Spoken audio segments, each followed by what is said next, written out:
All right, climate change and the changing climates.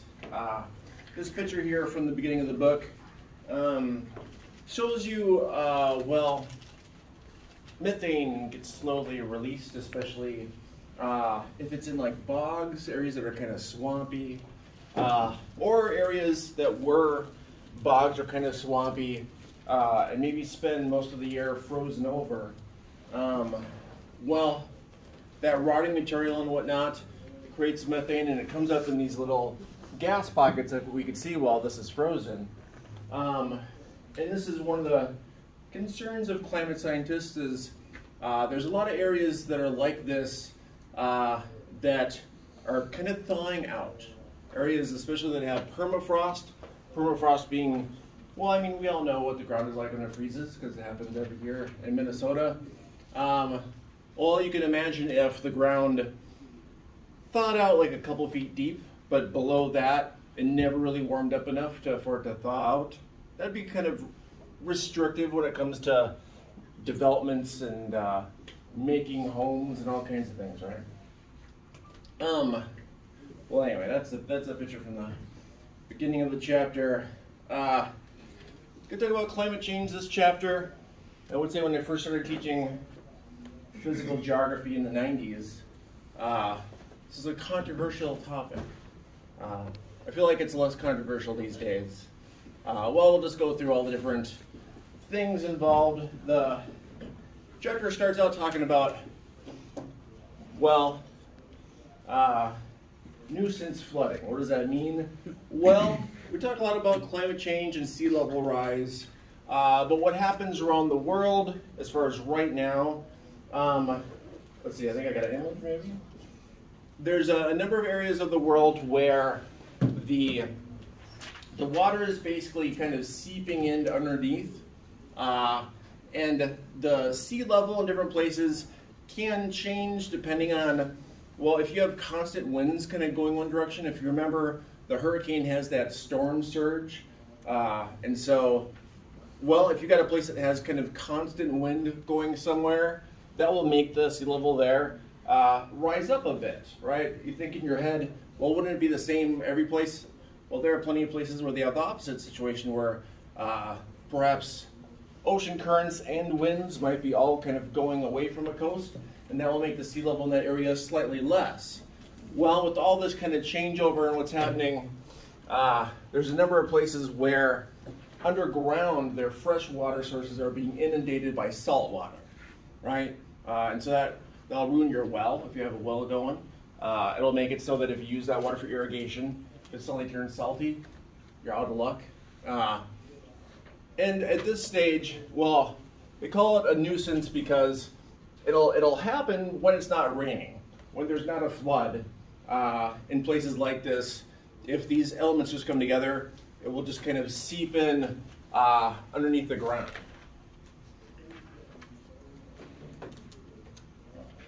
Is that like southern Minnesota?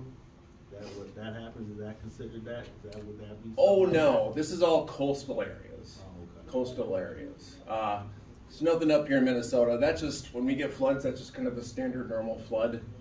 Too much rain somewhere. We'll talk about that kind of thing, I think in the next 2 chapters. All right, well, climate and weather are different things, right? Climate is a longer term, although short-term weather adds up to long-term climate. Weather obviously can change in a moment and then change right back, right? Not going to go through all the definitions of everything in the world. A couple climate graphs. I don't know if you remember when we talked about climate graphs earlier, but they're a real good, easy way to take a snapshot of some climates in some different areas, even some areas that are relatively near each other geographically. As you can see, they have quite a bit different climates. One of the main things I see going on here as well, San Diego being right next to the ocean, it gets more of that kind of neutralizing effect of temperatures, whereas Tucson, Arizona, more into the continent, so you get that continentality, warmer temperature. And you can also see they have kind of reversed rain patterns. But climate graphs, they're something that we're going to use throughout the book because it's just a very common thing that physical geographers use.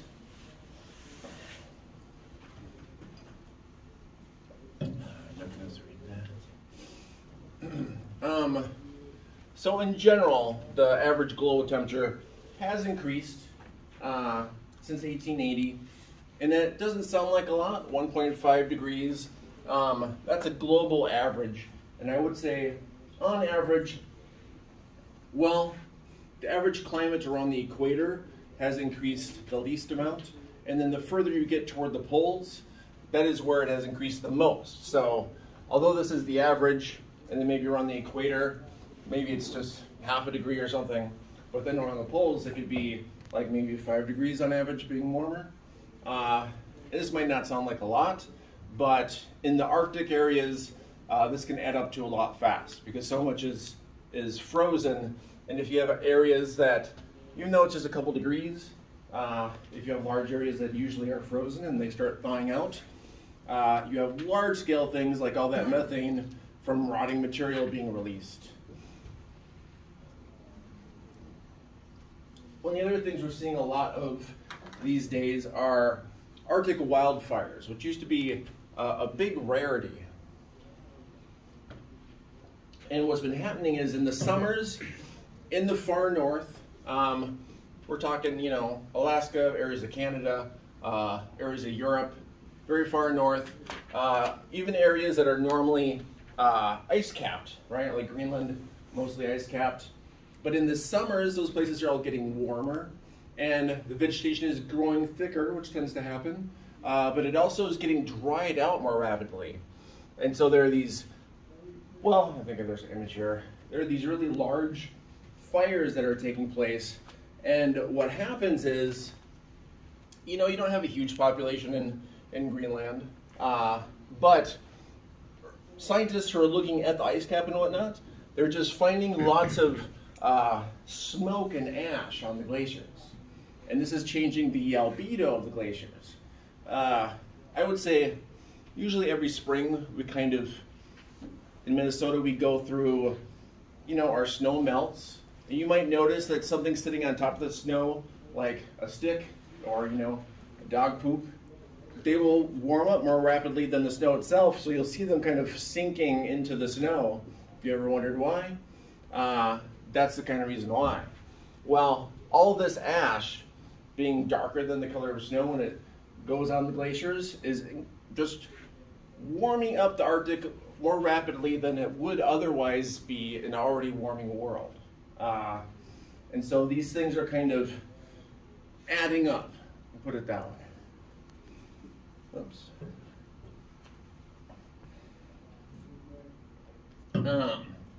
So climate forces and feedbacks. Well, let's see. What's a good example for me to think of the difference between these? Climate forcing, solar forcing, volcanic forcing, what that means is if the sun starts emitting more rays, right? If its luminosity increases by 10%, well, that would obviously have an effect on the Earth. And that is something that we don't really have control over, right? And there are things that happen that we don't have a ton of control over. Another example, of course, volcanoes, right? If a volcano goes, we don't have a ton of control over the effect that will have on the climate. I would say climate feedback, like the ice albedo effect. What that means is, well, in a warming world, once the ice is kind of melted from an area, it's more difficult for it to come back because once it's melted, it's no longer reflecting so much of the sun's heat and warmth. And so the area that's right next to a glacier that has just melted, that area will actually warm up more than it would have if it was ice. That increases the likelihood that that whole area will warm up even more and that will melt even more ice. And then that makes it even warmer, melts even more ice, right? During ice ages, you kind of have the opposite thing happening because, well, you'll have large amounts of snowfall. Snow lowers the albedo. It will make an area colder than it would otherwise be. and that can be enhancing, especially if other things like the amount of carbon in the climate is changing through time.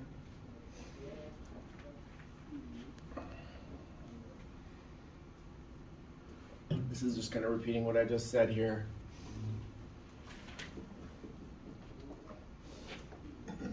Trends, cycles, and anomalies. Well, we'll go through all these different types of things one by one, right? I don't know why this thing just sometimes doesn't want to work. So historically, the climate has changed quite a bit. I think I might have mentioned before that, you know, when I see the Jurassic Park movies, I'm always thinking to myself, those dinosaurs would collapse and be out of breath because the percentage of oxygen in the atmosphere was way more than that. That's why animals are able to be so big. Insects as well. Higher percentage of oxygen in the atmosphere. If they materialized in our modern day, rather than rampaging through our streets, they would just pass out. I know that's less scary, but well, as I was saying, climate has changed throughout the Earth's existence. Lots of ups and downs. There have been periods of time that there were no glaciers and no ice anywhere, or it was that warm. There have been the opposite, when the Earth has been so cold, what was called snowball Earth, a giant ice age, and that's happened multiple times. And more recently, well, we've had a lot of glacial periods, right? And in recent history, there's actually been more periods of glaciation than warm periods of time. In fact, before we started doing things that heated the atmosphere, the long-term trend is actually should be a cooling trend. We should be slowly moving into another ice age that happen pretty regularly. I would say when you know, what is the cause of these different climatic shifts? Well, during the Cenozoic, there was a higher percentage of carbon in the atmosphere. Similar to today, what we're putting in the atmosphere, it was by natural means. When, well, the Himalayas and Tibet was a giant mountain range, started basically pushing up. What that did was that exposed a lot of minerals. And when rain hits it, because that's right by where the monsoon is, when rain hits it, and it often does, and it wears it away, all those minerals, well, carbon connects to things really easily. And all those minerals, as they would get washed out, they would attach to amounts of carbon that would end up as deposits on the ocean floor as they eventually washed out, went down rivers, and then finally out to the ocean. And so that was taking carbon out of our atmosphere. And there's lots of ways for us to do that if we wanted to.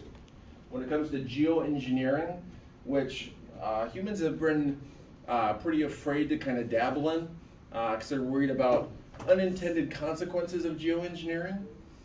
But at the same time, well, we'll see what options there are, and our computer simulations, I believe, are going to get quite a bit better pretty rapidly.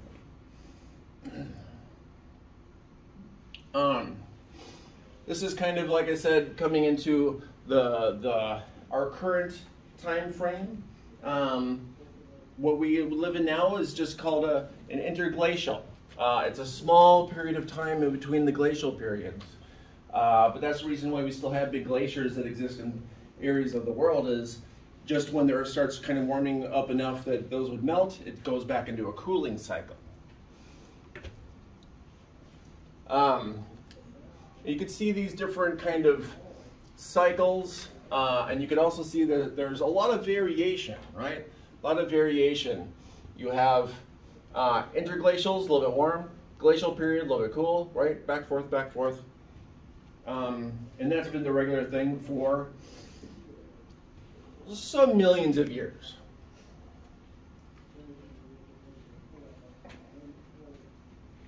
I'm not going to go through all these specifics. So basically what we're looking at as far as these longer cycles, we have a number of different things that the Earth goes through. The Earth, what time of year it's furthest or closer to the sun, that's a cycle that changes through time, large periods of time. Even the tilt of the Earth, which we know makes the seasons, that has also changed through time. Even things like, I don't know if people have read news about the Earth's core lately. So, well, there's a lot of good evidence for about the past 10 years. You know, the Earth's core spins, and that gives us a big magnetic field. It's one of the things that protects us from interstellar radiation. But the Earth's core pretty regularly slows down and then reverses course. Doesn't cause a huge amount of disruptions or whatnot, as you could tell, because it's happening right now. The Earth's core is slowing down to near nothing, and it will likely, if it has not reversed already, it will likely reverse pretty soon. But these are normal cycles. Nothing to be freaked out about. Well, I talked about those things already. Let's keep on going. Just some better visuals. The eccentricity of our orbit changes through time. As you can imagine, well, that would change how much sun is hitting us. Right? The Earth's tilt.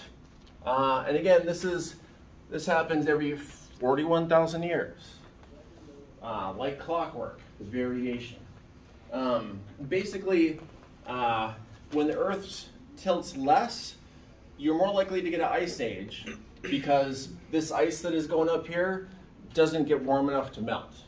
Because it's tilted up. It doesn't have as warm of a summer. And what happens is, and this takes thousands and thousands of years, but you get a bunch of snow, and then it melts some, and then you get a bunch more snow, and it melts some, and you get a bunch more snow, and that snow pushes down with gravity and just basically smushes it down. And it has covered the whole planet before. In the most recent ice ages, usually just kind of comes down in amount and then retreats. They say what the cycle is. This one, oh yes, 100,000 year cycle. You know, again, like I said, what time of year we're closer or further away from the sun. So all those things add up together. So for example, if you have multiple things, like let's say the Earth is tilting less, the Earth is a little bit further away from the sun, and then maybe the timing of the seasons, when all those things come together, we could have a larger ice age than the normal regular ice ages. And when those things come together in the opposite way, it will get a slightly warmer trend for a while. But again, these are galactic things. These are things that are happening in our solar system that we don't really have a lot of control over. Yeah? Would that affect the seasons a lot more with the distance from the sun compared to now? It's kind of just based off of tilt and not as much distance, but is further away like that with the distance and tilt? Yes, these things do come together and can be mutually reinforcing for sure. And yes, right now in our current conditions, I think I mentioned before, the Earth is closer to the sun during our winter. I know it doesn't feel like it, but that distance is actually a pretty small amount. It doesn't add up to a huge amount right now. In some number of thousands of years, as that cycle goes through, that it changes and becomes, as you can see, I think, oh yeah, a bit more like elongated, and then it goes back, right?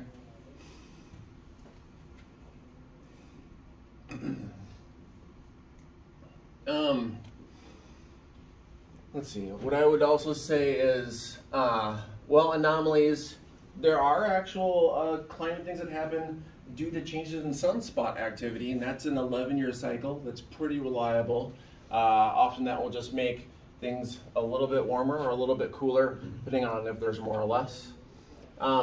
Ocean conveyor belt, I think I showed you a map of the ocean currents before. Well, there are things that happen that slow that down, volcanic eruptions. I'll go through each of these points in turn, just kind of a summary of where we're going next. Little Ice Age, Little Ice Age. Well, you can see medieval warm period, opposite things. Little Ice Age, cooling event, may have been caused by low sunspot activity. but this was a period of time that many places in Europe, for example, that normally did not get very cold, got very cold. In fact, there was like 2 full years where there was no summer. These are like in the 1500s, I think. I think I got a map or something. In this little ice age, you know, people started painting what their experiences were and telling stories, and rivers that had never really even been cold before, you could ice skate on. There was snow, much more snow than they normally get. So what happened in this little ice age was you have these ocean currents, and well, as you can imagine, the warm current and a cold current, warm current tends to be on top, right? Cold current tends to sink, similar to air masses. And so what happens is you have warm water that kind of comes up here. I've talked before about how that brings warm temperatures up to Europe. Goes over here, brings cooler temperatures here. But when it changes up, the temperature as well as how salty it is changes.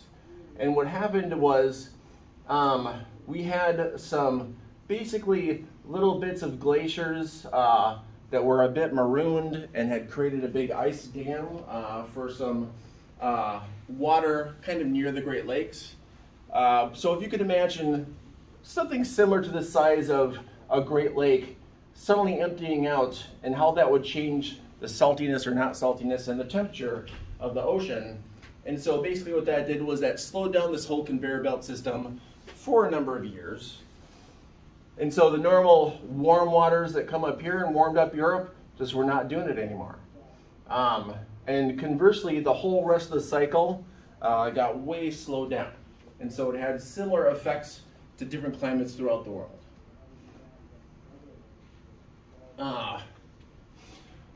So let's see, when we're looking at temperature changes throughout the past, I mean, fortunately, humans were living, and so they kept very good records of the temperature and everything that happened that was going on. And well, you can see the kind of mini ice age here in this data.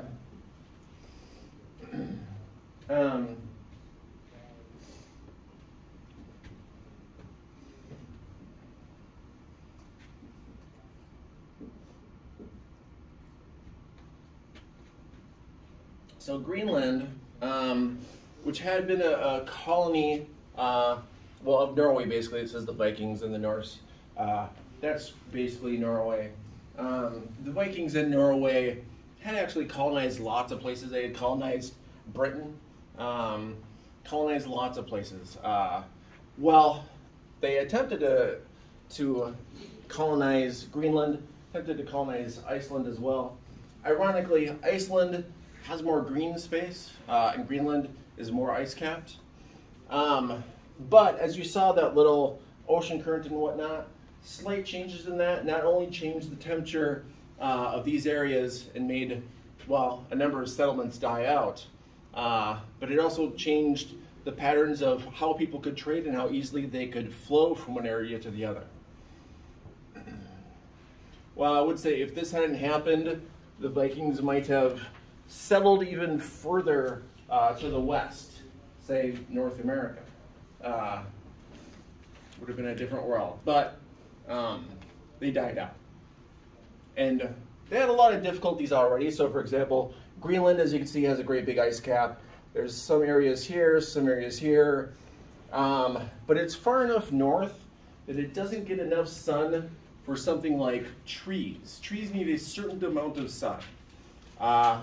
So their settlement had tough circumstances anyway, but that's why they're built out of stones and whatnot, is because they didn't have trees that could chop down and make things out of trees. Also made it difficult to get enough material for long sustained fires for warmth, all kinds of problems. One of the other things that can change the composition of the atmosphere and cause a change to weather in the pretty short term, volcanic eruptions. Now don't get me wrong, it's not that these put out enough carbon dioxide to change global temperatures, at least they don't recently. In ancient times, that is actually how the Earth got out of snowball Earth. One of the times was very large areas that are modern day Russia started to just have these huge volcanoes that just did not stop, and they went on for years. Not a lot of volcanoes shoot out this much stuff for years these days. Well, we have a whole section on volcanoes later. But in a nutshell, we know what happens to weather when volcanoes go off. We know that areas that are near it, well, they tend to be below temperature for a while. So there's a lot of material in the atmosphere, and that effect can kind of spread out. But again, it usually doesn't go for a huge amount of time. Maybe a couple years if it's a real big volcano. That ash can get in the upper atmosphere and eventually decrease the sunlight coming through for an amount of time. But like I said, we haven't had a lot of real big ones like this lately. With the war in Ukraine, people are talking about nuclear winter. This is something that actually was talked about a lot in the 80s when people were worrying about nuclear war, because each bomb throws up in the atmosphere a fair amount of debris. And so if thousands went off, the worry was it would create a nuclear winter where there's enough debris in the atmosphere that the Earth would freeze out, maybe not get a summer for who knows how long. And there have been plenty of calculations, and with how many nuclear warheads we have, if they were all sent off, that would happen. Hopefully we won't get that kind of thing happening. We'll see. Oh yeah, I already talked about this quite a bit. And the ocean conveyor belt. Yeah, talked about that a bit. Here's a picture from the book of the ocean circulation belt. But that's why I used my own, is because I feel like mine was a bit better than this. But same thing as I said before, right? How salty the current is, how warm the current is. If this is disrupted anywhere, and that disruption happened here, but if it happens anywhere, it slows down the whole system. It really is a global system. Oops. You know that salt? Is that like, I remember there used to be times when I used to eat snow. It used to be salty. Is that why it was salty? The snow was? Yeah. Where? Well, if it's here, I think it's because people are putting salt on the snow. Oh. If it's by the ocean, it could be a factor. But typically, salt can melt snow. Actually, it's kind of interesting. I was reading an article because Minnesota is actually trying to use less salt these days. Because, well, it's kind of a no-brainer, but we dump a whole bunch of salt on our roads, and then it washes into our lakes and streams. And then over decades of time, suddenly people start noticing, oh, a number of our lakes are salty? How'd that happen? It's like, well, what do you think was going to happen? It's like, oh, well, it's too salty for all the fish and stuff now. It's like, well, it's like, so I believe when I say they're trying to salt less, they're like cutting it to half normal, which is still a fair amount. But if the roads seem extra treacherous, it's not just terrible weather lately. They are trying to put less salt on the roads. I don't know what other options they could do. I think I mentioned before, Iceland has so much geothermal energy that they actually use it to melt the snow on their roads, even though they're a very cold place. But they have a ton of geothermal energy, which is tough to transport actually. So they can't really sell it to other places. Oh, yeah. Can't you dig down far enough to get standard temperature for a lot of geothermal things anyway? Well, what do you mean standard temperature? Like we had geothermal at my dad's house, and we dug a trench around outside that was 10 feet deep, and we're in Minnesota, it stays around 55 degrees, 10 feet deep, and then you just transport that in your house using some type of fluid mixture, and then you raise or lower the temperature from 55 degrees to what you want, but 55 degrees would be plenty warm enough to melt ice. It's a real good temperature to start off from. That require a huge system for the roads. It's true. And it really, that is true, that average temperature underground all year, 55 degrees. and you can build that into a conveyance. It's difficult to do in large amounts, but yes, that is a possibility that like, oh, maybe that's what we should do instead of salt. But it would take a lot of work, and it would take an increase in the amount of wealth of the population overall, I think, which could happen sometime in the future. Let's see. Oh, the other thing about talking about, ice sheets and whatnot is I feel like people in elementary schools probably studied this a fair amount because our lakes are so affected, but also our landforms. Well, we'll have a whole chapter talking about ice sheets and whatnot.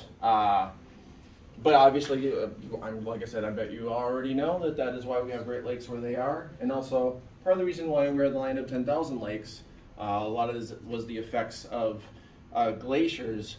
Because the process with glaciers, when you see simulations, they'll just kind of be like, glaciers came in and then glaciers went away.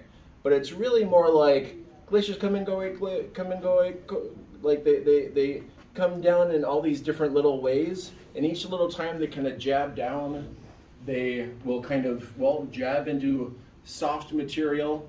Sometimes they'll scrape over rock.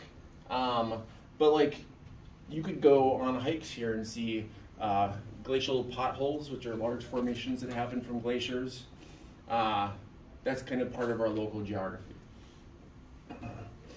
Well, how do we tell about all these temperature changes in the past, right? What's our evidence? Well, we have lots of different things. Paleoclimatology, it's called. I'll go through each of these things.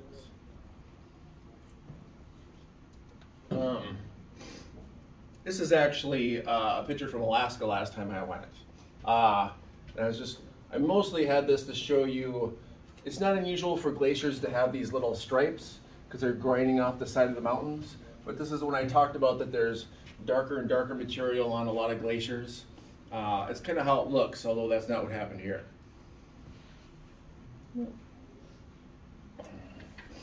I don't know, has anyone ever seen glaciers? A glacier of any kind?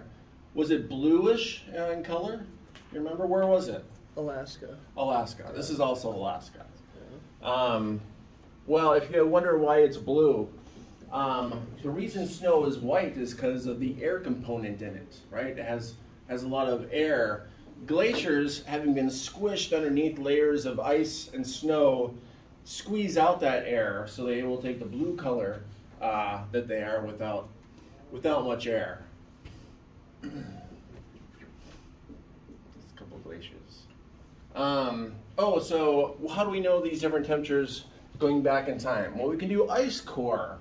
What that means is, in places that still have glaciers, that snow and ice, that was an annual snow that came down, right? Snow that came down, and we could look through the different layers through time and see what the composition of the atmosphere in that time, because that's held in those layers of ice.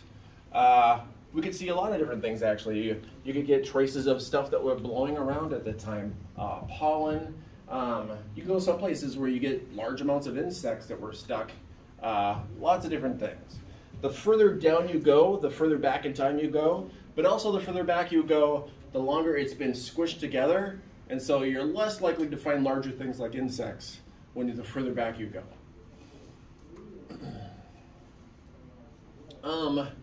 And then again, when we do those ice cores, that shows us that we've had these cycles, right, until relatively recently.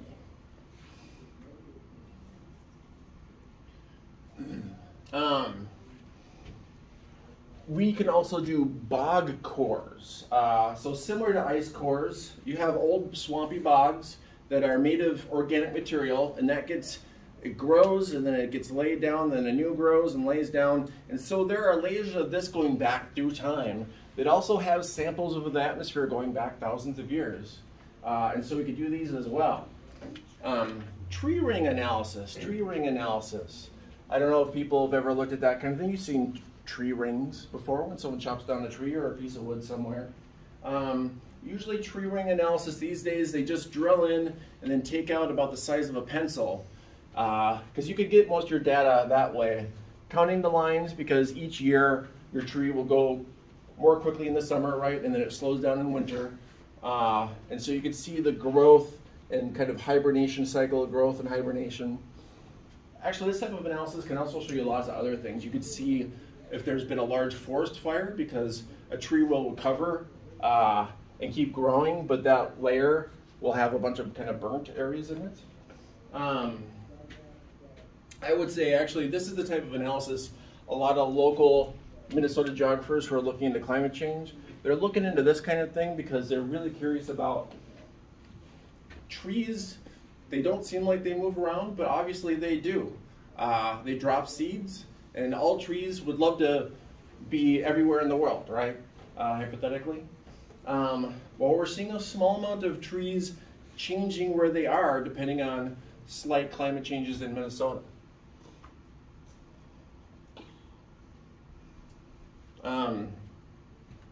I would say one of the other big ways that we could tell, sediments, right? This is lake sediments here, but you know, ocean floor sediments actually have usually longer records. Ocean floor sediments, you know, you have stuff that's being washed out from rivers, right? And that goes in the ocean, and a lot of it just goes and settles, and they'll make layer upon layer upon layer. Through time, as they're crushed and whatnot, they'll become solid, and we could drill through these and check out what was going on. And because similar to the ice cores, sedimentary samples, they'll have parts of whatever was in the atmosphere, whatever was in that body of water.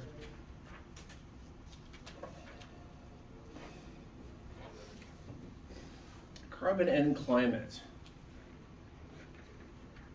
Well, there's a number of different gases, I think we talked about this probably in chapter 1, that affect climate, and they kind of hang out in the atmosphere for different amounts of time.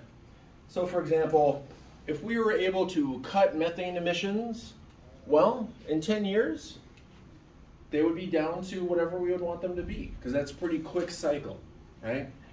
Something else like carbon dioxide, this is one of the reasons why you keep on seeing news articles saying we only have a certain amount of time before we could fix this and stop things. Well, that's because if we do things today, it might not have effects for 100 years, right? That also, of course, discourages people from doing things, because it's like, do I want to help someone out in 100 years? A lot of people don't.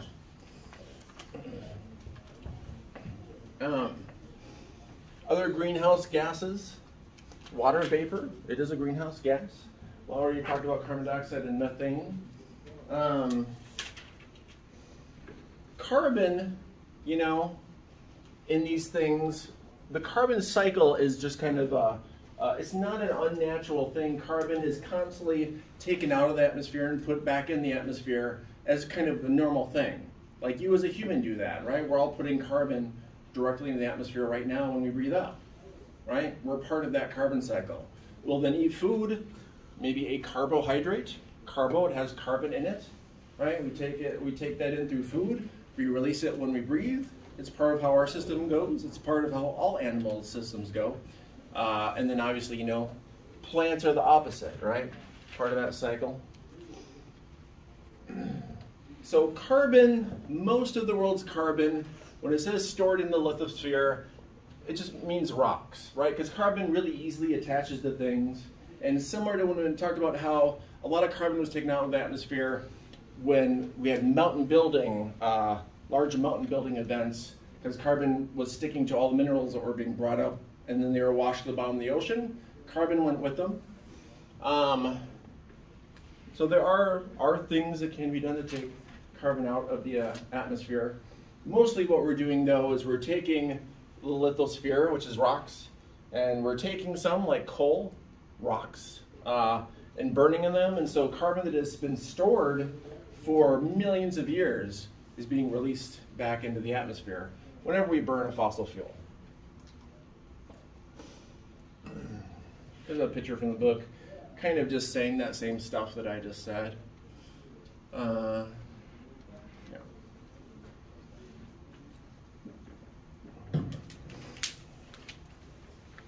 Just like this one too. And so these ocean sediments, you know, through large amounts of time, these of course can be brought back up to the surface. There's a lot of churning in the lithosphere. Like I said, we'll have a couple of chapters where we talk all about the lithosphere and the specifics of that. But the amount of carbon that naturally is absorbed and then re-released in the atmosphere has been pretty stable for a long time, right? It's just a continuous process. We have changed that process. We've changed that process. Not only are we burning fossil fuels, but like the rainforest builds itself out of carbon.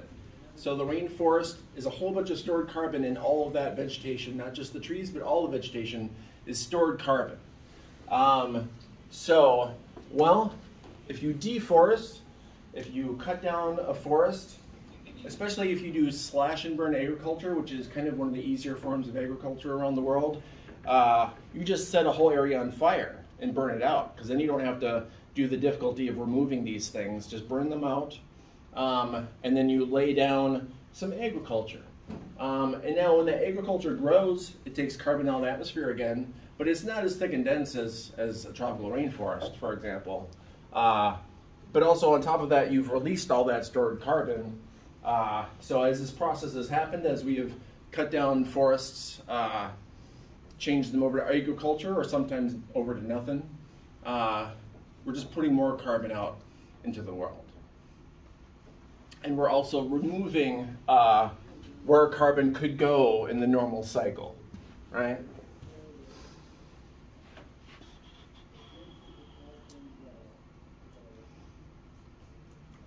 Climate at the crossroads. Well, we've talked about warming, climate is changing. Like I said, there's lots of things being published these days talking about how we kind of need to do something sooner rather than later. I would say, you know, when we're looking at trends, temperature increase, carbon in the atmosphere, those are highly correlated. And when it comes to, well, emissions through years, there's some slight amount of up and down, but the trend is mostly in one direction. And I talked already before about how we know the concentration of carbon in the atmosphere from the ice cores and how much it's going up compared to how much it's been historically. Typically, the measurements for how much carbon in the atmosphere, they like to do this at the top of a volcano in Hawaii, because that's where they have historically been getting it, and so you want to get data from the same source so you have reliability. Not that there aren't also worldwide monitoring of these levels. So if you time thousands of years, well, you could see temperature usually follows how much carbon is in the atmosphere. And well, we've put a lot. We've put a lot in the atmosphere.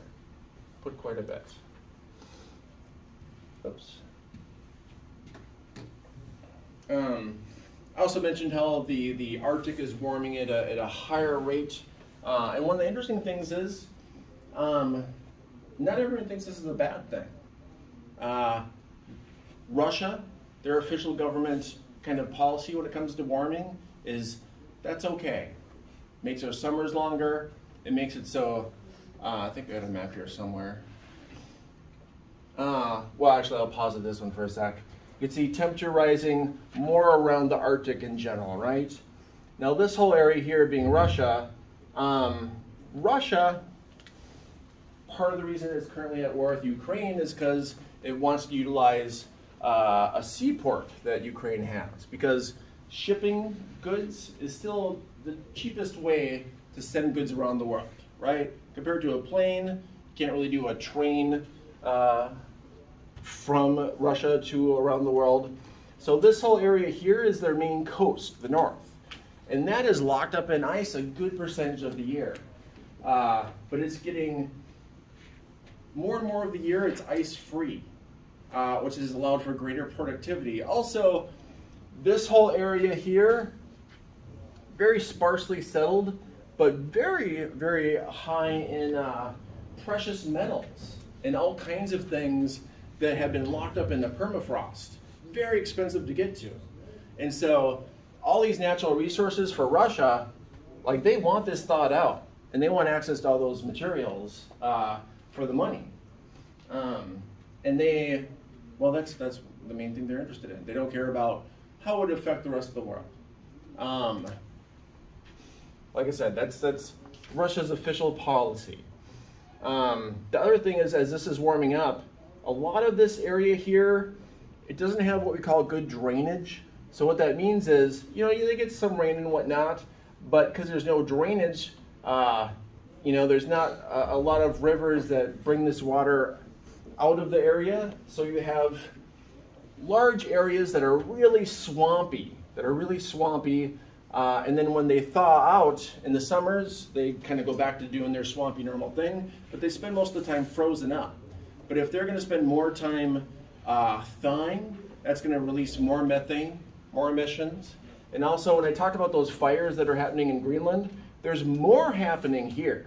There are giant fires happening because this whole area, like I said, is usually swampy, but now that summers are longer and drier, it's drying out. And these large fires release so much carbon because they burn, you know, like a piece of wood, assuming this is real wood, like this is stored carbon.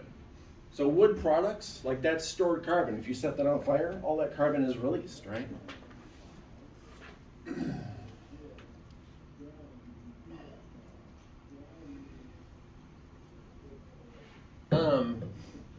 So there have been comparable time frames where it has been warmer than it is now. Plants and animals did migrate when that happened. So you had lots of, well, we have lots of fossils these days that are in areas that are very cold, but they're fossils from animals that need warmer temperatures. Oh, I should say the fossil record is also a big way that we keep track of changes through time. So the oceans were quite a bit deeper during that period of time.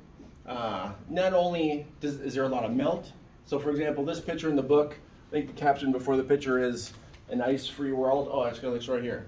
Ice-free world. This isn't just ice-free.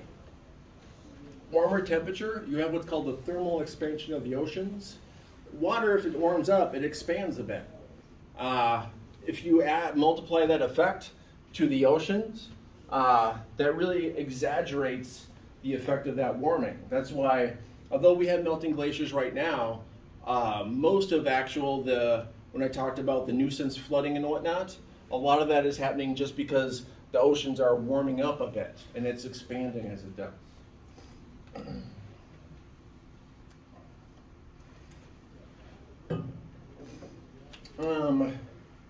You know, a lot of people will point to different things that could affect our temperature these days, but I'm not going to go through each one of them. Basically, the big cycles that we know about that the Earth goes through in our solar system, those aren't the reason it's warming up right now. We should be going into a cooler phase of time. Sun's output, volcanic eruptions, all these things have very minor effect these days. They have not really changed up a lot. Could happen in the future, but those are not reasons for the current warming trend. As I said, a number of countries see this as a positive thing. They see these areas. Actually, Russia has started going in here with submarines, and underneath the ocean surface, they're planting Russian flags to try to mark out their own territory that they think there might be natural resources. Like that's how much of a believer Russia is that this whole area is going to warm up and all these areas will be accessible. Actually, specifically over here where they border with like Finland and stuff, that's where they're very aggressively trying to delineate what areas are their property. Because there's fossil fuels and there's all kinds of resources under there. Picture from the book looking at ice cover as it normally is. Ice cover, it's been shrinking.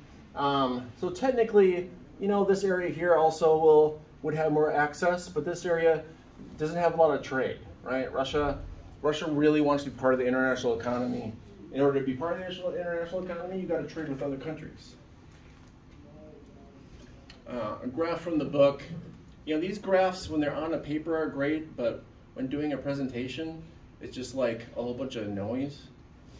That's why I add all my own images and stuff.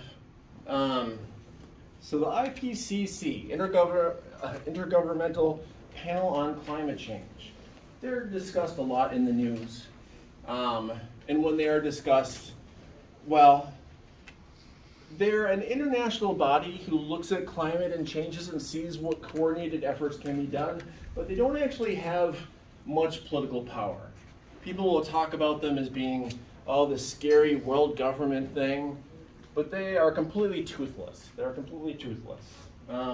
They've attempted to get some general agreements together as far as climate projections and what countries can do to try to slow down climate change. And I would say a number of countries have kind of signed on to attempts to decrease the carbon in the atmosphere, decrease temperatures, but they haven't done so in a way that is really gonna hurt their economies, put it that way. No country really wants to take the economic hit of paying the price for something that we wouldn't see the effects of for 100 years. But when you see in the news, they have all these different predictions and whatnot. Low emissions, that's the other thing too, is even if we made lots of sacrifices, there's still so much carbon that is put in and so much warming that we're still going to see a warming world, even in the best case scenario. I would say I wouldn't be surprised if we figure out some geoengineering before that to kind of take care of these problems. I think I've mentioned some different things before, like simplest one, well, have incentives for everyone to paint their roofs white, so it'll reflect that sun. That itself would lower temperatures worldwide instantly if we did it, but that'd be expensive, right? And a lot of people don't like it. They think it doesn't look good. But there's other things too. Like I said, people are nervous because they're afraid of unintended consequences. Actually, why is this being stuck? There we go.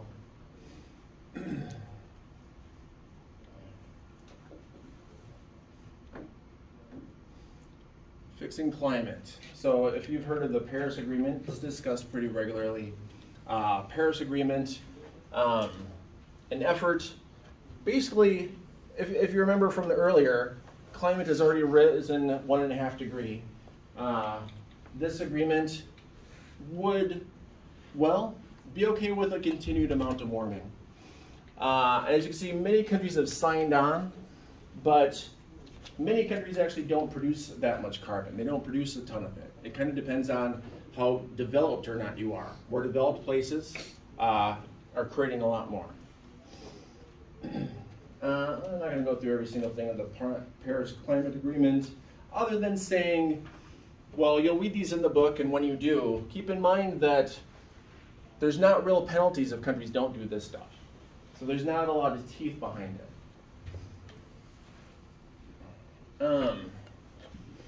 Let's see, I'm going to go through this stuff.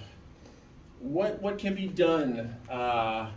Well, these are some of the things that countries are trying to invest in that are sources of power that are not carbon releasing, right? Carbon releasing. But they all have different amounts of their potential. Like geothermal, it really depends on the place. You could do an amount of heating with it, but as far as large-scale production of electricity and whatnot, not really something that can be done easily. Yeah, I'm not going to read you all the different things. I would say a lot of countries are attempting to encourage companies to, for example, create cars that emit less carbon, right? That's part of the reason you see an increase of electric cars. But of course, electric cars, it totally depends on the price of gas. When the price of gas went up, all of a sudden everyone's buying an electric car. Price of gas went back down, everyone's like, forget about those electric cars. And I would say worldwide, governments are going to keep a policy to keep gas prices low, right? And so it's like, well, if it just went up a bit, people would start transitioning. Carbon footprint reduction. Again, there's a whole bunch of things that individuals can do. I would say I hate to be that person, but all the individual things that we can all individually do compared to how much carbon industry puts out is really a drop in the bucket. It really is. Not that it's meaningless or doesn't have a purpose to try to use less resources in general, to decrease your carbon footprint, but industry, which is usually allowed to emit as much as they want, it's just a huge overwhelming amount. And if you're not regulating industry to do these things, the rest of us doing it, it's not going to add up to a lot. It's not going to save the climate or anything. I wish it would, but you need industry regulation. You know, if someone's going to pour a bucket of cold water on your head, and you're like, actually, let me just take out a drop first. Okay, now you can do it, right? Doesn't make a difference. Gotta get rid of that bucket. Geoengineering, talked about a couple different things. You know, painting roofs white, putting more particles in the atmosphere. Again, these are things that are risky, that people are worried about unintended consequences. I think geoengineering will come about in the future due to better computer simulations and people feeling more secure about their choices. Speaking of computer simulations, let's have a discussion about, I know you're not going to expect this, artificial intelligence. Artificial intelligence. People reading about artificial intelligence these days in the news, some people here and there. Many of you maybe not know what I'm talking about. Well, I handed you out a little reading because when you guys did your in-class assignment last time, it was a little light on the tornado preparation stuff. So, I've been having conversations with an AI, artificial intelligence, called ChatGPT. I don't know if you've heard of it, maybe. People know what artificial intelligence is and means? People heard of it? Computers are getting smarter, right? Probably people have used a chat bot trying to do tech support for something. You type in a question, it gives you kind of an answer. It doesn't quite understand what you're saying, but it gives you some type of response. Well, this is the year. This is the year that artificial intelligence is getting to human equivalent intelligence, or more so. Well, over the next several months, during our class, or our class will still be going, because of this, all big tech companies are going to switch to using artificial intelligence, and these will be free that people can interact with. And they're smart. So if you look at the other readings that I handed out to you for you guys to grade before, those are written by artificial intelligences. All I did was typed in that title, told it to write me a paper, and then it did. This is one reason why your instructors are all freaking out right now, because they're not bad. Now the one I passed out to you, they include, let me say this, because you're all going to use these artificial intelligences, even people who are like, I don't even know what you're talking about. I'll give you a couple months of it being on the news and you will all be using it. You'll all be using it. Google's coming out with it. Facebook even is coming out with it. All big tech companies are coming out with artificial intelligences, and there will be literally thousands that people will use as digital assistants that are smarter than people. So if you can conceive that, right? It's a lot to take in. What that means is, well, there's a lot of things that are going on. The country of France has, their colleges have decided to block access to artificial intelligences because it's afraid it's going to write students' papers. I would say the country of France does not know how smart this younger generation is of getting around their safeguards, right? Now I am not a fool. I know people are going to be using these, but let me warn you, these papers that artificial intelligences produce, they make things up.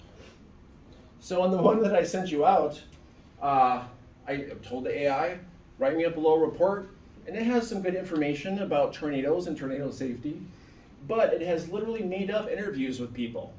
It has made up interviews with people as part of that report. And I've been playing around with this thing for what, 2 months now, this artificial intelligence? Because last semester, a couple of papers were turned in looked a little robot-y. I guess I will describe it that way. A little robot-y. Now they've come out with something where an instructor can submit a paper to tell if it's been written by an AI. So if you do get one of these papers and you want it to help you write, proofread that thing. Try to make it not look like it's written by a robot. That would be one of my main advice, because then I will just run it through a simulation and that will identify that it was written by a robot, right? An artificial intelligence. So I think everyone is going to use these tools, and it's a great tool. Because, for example, well, the main one I'm using, ChatGPT, it knows everything. They loaded it up with all digital information that is available. That's a lot of stuff, right? That's more than a Google search. That's like a lot. And so you could ask it anything, and it will understand your question, and it will use its knowledge of everything to answer your question, including it could write a book in a second, right? So these are tools that, fortunately, your generation is going to get, I hope, a leg up in productivity. Because like I said, in a couple months, these are going to be everywhere. Like literally, a couple months, they'll be everywhere. And probably in a year, they'll be in robot bodies doing tasks for people. I know it all sounds crazy science fiction-y, but I'm recording this prediction, so we'll see. So my main point is, like I said, I know students are going to use these. So when we do have our week in the library, I'm going to show you good sources for papers and stuff. Now, when you ask the computer to write a paper, it's kind of funny because it will make up sources that look like real sources.